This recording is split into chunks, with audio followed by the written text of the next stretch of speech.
morning mga kabagwis. Ito, another day na naman para sa ating bagong vlog, no? Magpapakawala ako ngayon yung dalawang YB ko. And kala ko madadagdagan ko sila today. Kaya lang, ang layo nung kamita ko.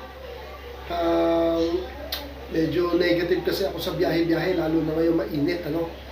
Hindi ako pwede sa malayuan talagang biyahe. Dahil medyo may edad na, mahirap pag sumabak tayo sa init. So ito, magpapakawala tayo ng dalawang YB mga kabagwis. Kasi kahapon, bumububong na to eh. So itutuloy-tuloy natin. Ako, kailangan to, bantayan talaga to mga kabagwis. Ganun talaga. Being a fancier and being a pigeon lover, kailangan na monitor natin sila, kundi baka mawala. And especially mga ganitong stage ng mga young bird, makukulit to. So monitor talaga tayo. Pakawalan natin mga kabagwis.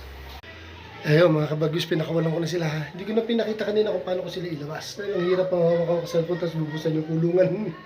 Ayan. Ang ganda nito, ang ganda nito. Ganda itong checkered na to. Lapad ng pakpak niya. Kaya lang, honestly, itong isa para sa akin, ito ang speedbird. According sa experience ko mag-alaga ng ibon. Ito yung maliit eh. Magaang sa liparan.